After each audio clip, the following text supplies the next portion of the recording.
I am Jonathan Majors, and I play Rafe, Raphael.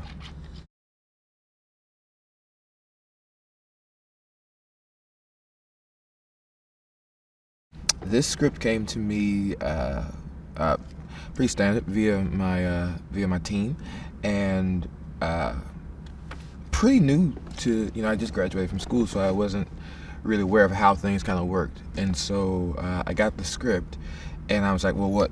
We put this on tape, and he was like, the director wants to meet with you.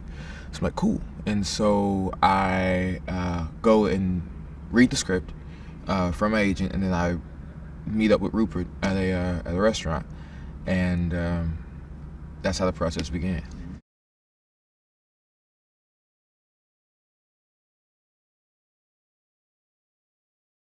I fell in love with the script. I thought, okay, this is interesting.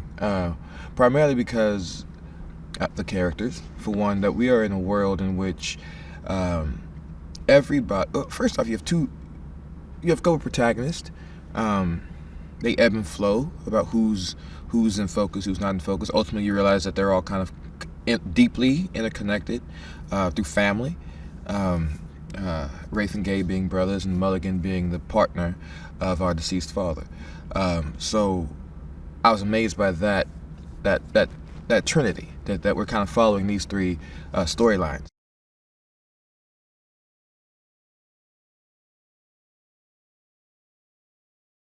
A country, the United States of America, is under occupation, which is something that we are probably one of the very few countries that are fortunate enough to never be really under occupation, though we've occupied and currently occupy quote unquote other countries. And so we're in a vulnerable situation because we're being occupied by something more powerful than us. And that is one, drama, and two, unheard of. How is that possible that America could be occupied? And we are, by these other creatures, these aliens. And they've come and they've taken over our government, and they've taken over essentially our way of life. Everything we know now, digital watches gone, smart cars gone, smart anything gone. We're back to Rafe has a line. We're going backwards. To the dark ages, extinction, and we're slowly trickling back and back and back into the caveman ages. We're almost done.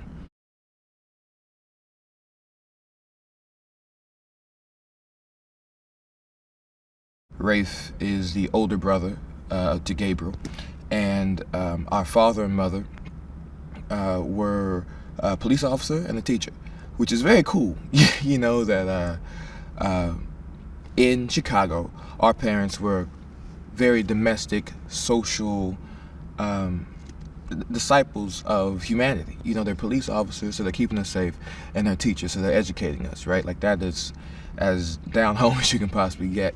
And during the occupation, when it begins, our father begins to fight back. Our mother begins to fight back. The connection between Gabriel and Rafe and Mulligan, is that our father being a cop, his partner is Mulligan, which we all know. That's the whole family knows that. But Rafe and Gabriel are young boys when this happens, and ultimately we become orphaned, and that's kind of where we begin the story.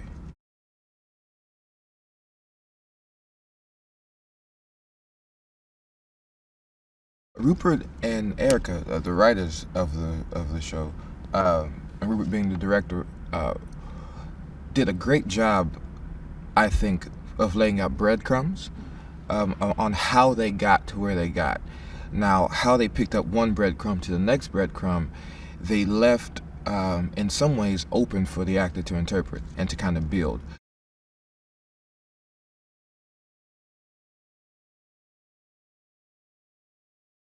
In addition to taking our natural resources, destroying our communication digitally, they've essentially locked down our airwaves, so we cannot connect. We can't connect, which is, I think, one of the biggest themes in the film, especially for Rafe, the need to connect, the need to hold on to and heal things. And without communication, he can't, and we as a society can't do that.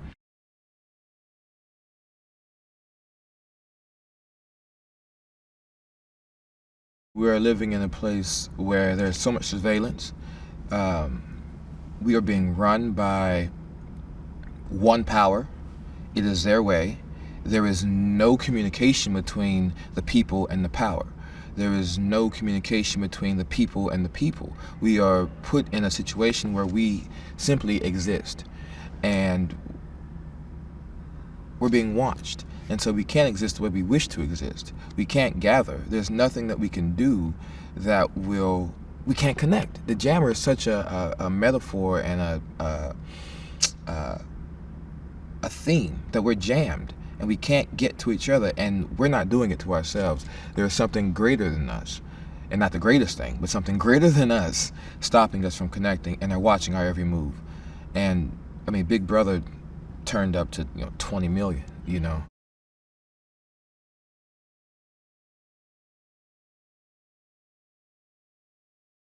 in the process of being fortunate enough to receive the role, earn the role, we met pre-Trump administration and post-Trump administration.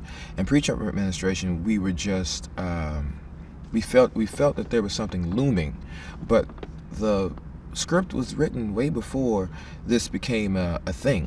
I think Rupert's been working. He's been working on the script for years. I know that. He and Eric have been working on it for a very long time. So the script was written during the Obama administration. I think that's fair to say. But now there's been so many correlations between the world that we're living in Captive State and the world that we actually dwell in now.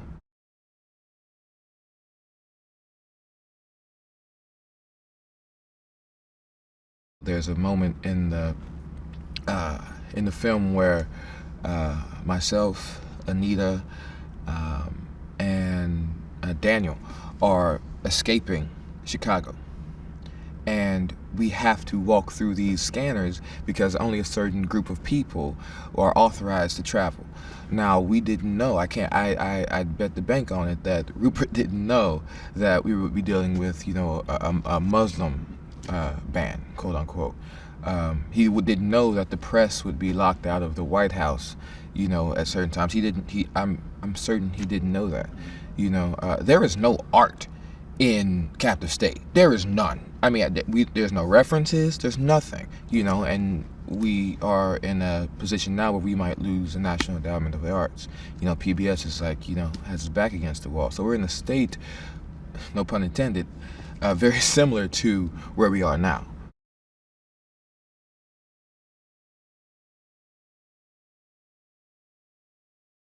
One of the things I love about the film is that, and Rupert made a conscious choice to state that we're in a world that this is not Star Trek, this is not Star Wars. We're in a world that looks just like every day. We're walking around, we're hanging out. Some of the cars hover, there's a little uptick there, but we're in a very normal world. The day-to-day appears the same. And the only thing that's changed is the fact that there are implants, in that certain things don't apply anymore. The way we used to be doesn't really apply anymore, and the only thing that's changed that is time. And so we are in the future. We are in a different world. It's a heightened sense of reality that we're dealing in.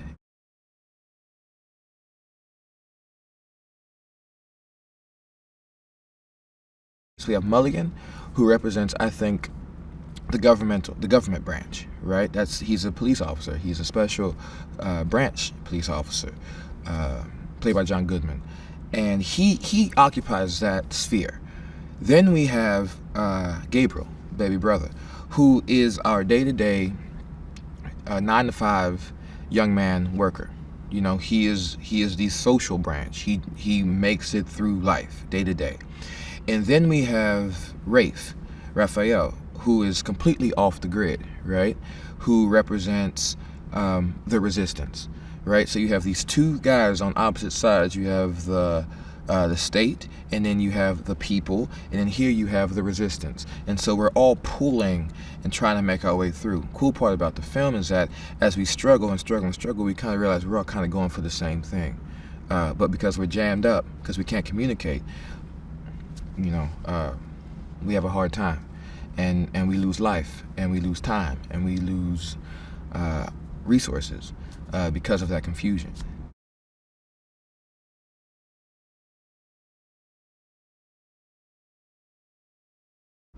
So Ashton and I met maybe 2 weeks, no, maybe 2.5 weeks ago from today, because we were attempting to, for art's sake, the experiment of what it is if we actually put these two young men together at the same time, myself and Ashton. And we were shooting for that, and we were moving around each other, and that was great. And then ultimately it became more important for the film that Jonathan and myself and Ashton got together. So we had dinner together, and it was just he and I, and we ate Italian, and it was a moment of recognition in some ways, and also sniffing each other out, trying to figure out who we are, not just actors, but who we are as young men, who we are as young black men, who we are as actors, who we are as the characters that we're going to be playing. There's a lot of trust that has to transpire between us. There's a lot of history that has happened between us as characters. And so it was actually very easy, after we kind of got into it with each other, just kind of like sit, breathe with each other. And I recognized a lot of light in him that I am attracted to.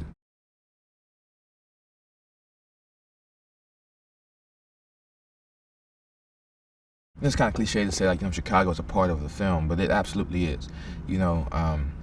If this movie was happening in Cleveland or Cleveland or Los Angeles or any other place, it'd be very different. There's something about being in a major city in the Midwest that is important to the film. It helps. We're not on the coast. There's no escape. If go to Japan if you're in LA, go to try to get to London if you're in New York. No, you are isolated in the middle of the country, and America's a huge country.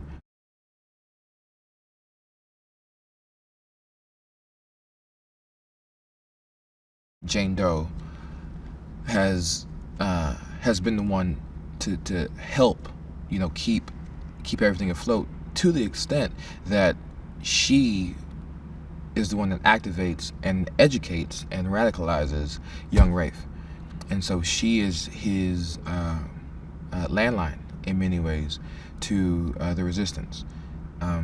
She is the encyclopedia, she is a dictionary, she is the GPS in which everything is kind of getting flowed to Rafe in the hideout.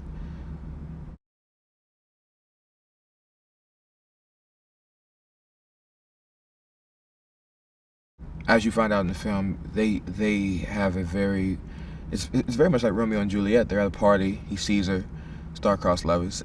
It ends up badly, He sees her. Mulligan's married, but he has a connection with this woman, and they continue this friendship, which becomes romantic in a way, and very heartbreaking because there's a barrier that they just can't breach.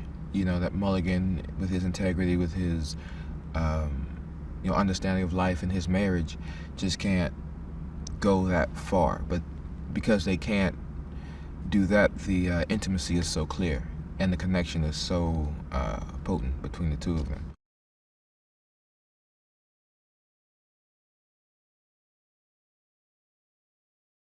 When people see Captive State, I hope they walk away, one, thoroughly entertained.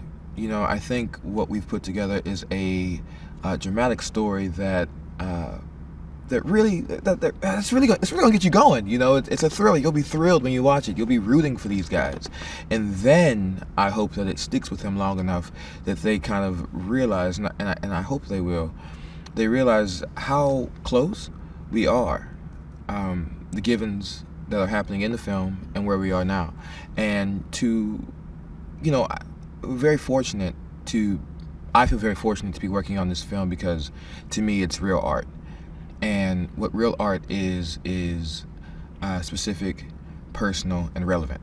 And because it's all of these things, I think the people that watch it, the audiences that see it, will find themselves in the film and connect to it and be able to take, not the lessons, but the experiences of these characters and glean from them a bit of understanding about themselves and about the situation we're in, and make a change, because we need to fight back in some ways, and we need to fight back hard, and it's a must. It's a necessity if we don't want to go back to the Dark Ages, extinction, as Rafe says. Hi guys, here's today's daily fact. One of the most expensive movie flops of all time actually belongs to a very famous film, The Lone Ranger, starring Johnny Depp. It had a nearly $250 million budget, but after many production setbacks, delays, concerns and negotiations, the movie ended up barely covering its budget, and it was released 2 years after its original scheduled release date. Remember to click below to subscribe on the side for more great content.